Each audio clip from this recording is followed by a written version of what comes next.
Okay, so we're going to go through the 4 main warm-up exercises that you're going to do literally before every training session, and I'm going to demo it first, and then Abby and Ollie are going to go through it. So the first one is the Camel Stretch. So on all fours, in a quadruped position, and you're going to stretch your back upwards and drop your head. You just hold, and then we reverse it. So just slowly moving. You lift your head and you stretch your back down, and then back up again. Holding for a few seconds in each position. Right, if you guys have a go. So we're just mobilising the spine at the moment, warming it up before we do some work to actually stiffen it. So lifting and dropping your head, just nice and slow.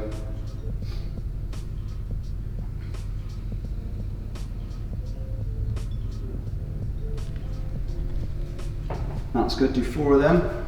So 4 up, 4 down.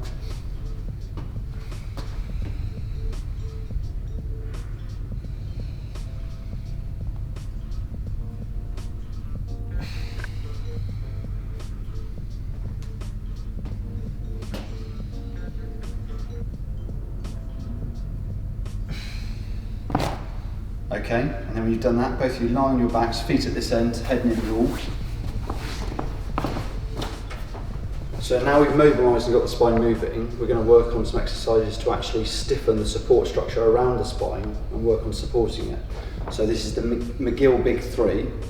So this is from a researcher who is an expert in back health, and he's found that these 3 exercises are the best ones you can do on a daily basis. We're going to train the spine in its neutral position, so it's not loaded in extension or flexion. We're going to work on tightening the supporting structures around it. So for this one, I want you to both straighten the leg, so one leg straight and the other leg bent like it is.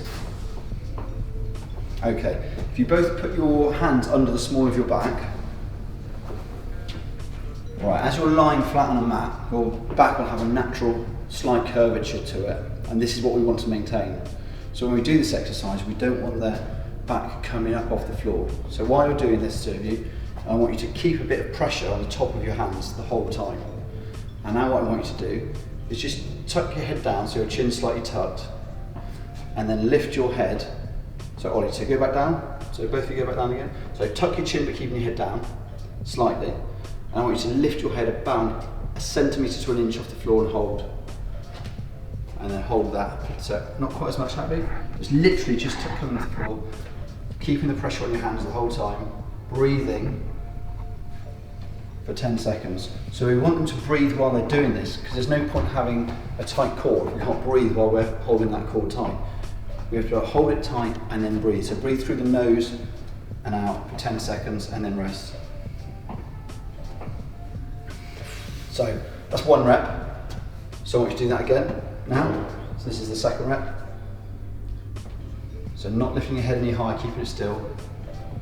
So each 10-second hold is a rep. So you might see in your program 6 reps, and that means 6 10-second holds. When you've done 10 seconds, relax.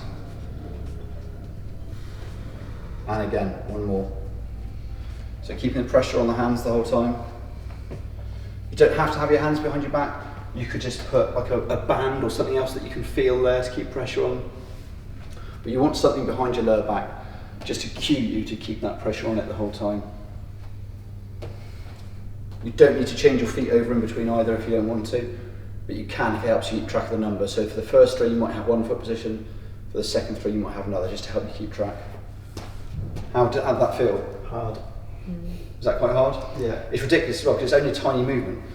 And the whole point is we want to train the muscles down the front, but without going into flexion. So most of the time when people do crunches, they're having to put their spine into a flexion and then relaxing. This way we're doing it, but you're literally just lifting your head off the floor. So now both of you lying on your sides, but facing away from me. So a side plank, okay? So we can do this with a straight body, or we can do it with a bent knee. So to start with, I want you to do a bent knee.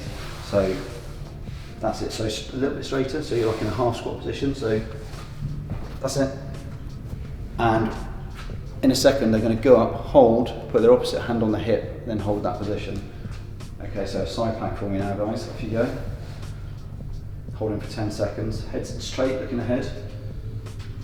Holding that core in nice and tight. Breathing, don't forget to breathe. Try and breathe normally through the nose the whole time. Once you get to about 10 seconds, you come back down.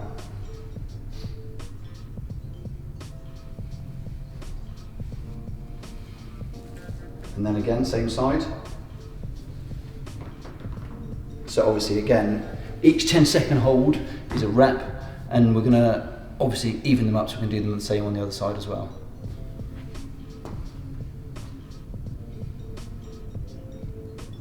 And down. So flip over so you're facing this way now. Are they easy, hard? Easy. If they're easy, try with a straight leg and see. I think one bit my glutes as well, so my glutes. Okay, yeah.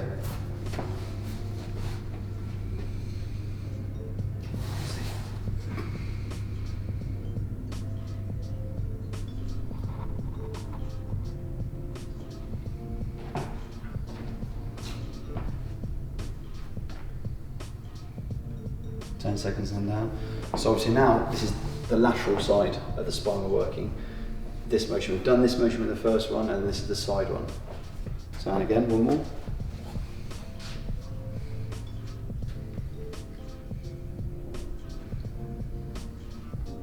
So a lot of you will be a bit like these guys. They'll have found the first one harder than this one because this is a more common exercise in most people's programs. So often people won't find this one quite as hard just because they'll have done it before. And relax. Okay, would you think the first one was harder? Yes. Yeah, the first one. Which really, it shouldn't be because it's less movement, but it's just because you haven't necessarily done it before. So that's the first two. So now the third one is the bird dog. Okay. So on your hands and knees again, quadruped position.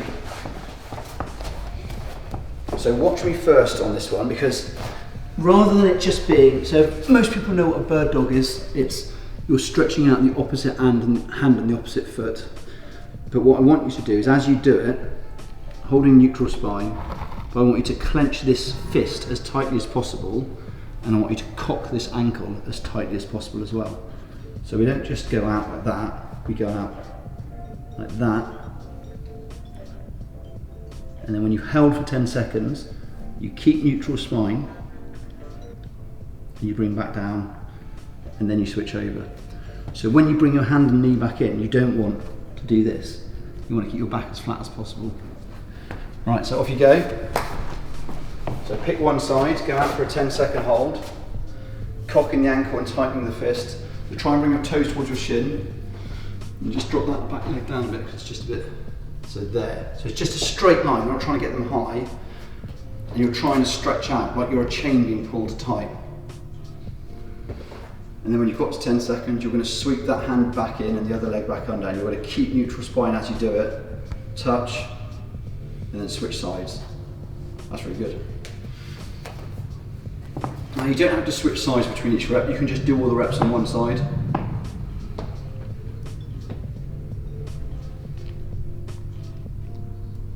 So try and get that back leg up straighter. That's it. And that, yeah, there we go. And then at the end, keeping your back neutral and flat, you sweep them back in. That's it, good, and stop there. Good, excellent. So that's it. So the cat, camel, and then the three of the Mcgill big three. Every time when you come into the gym before you train, I want you to do those 4 exercises.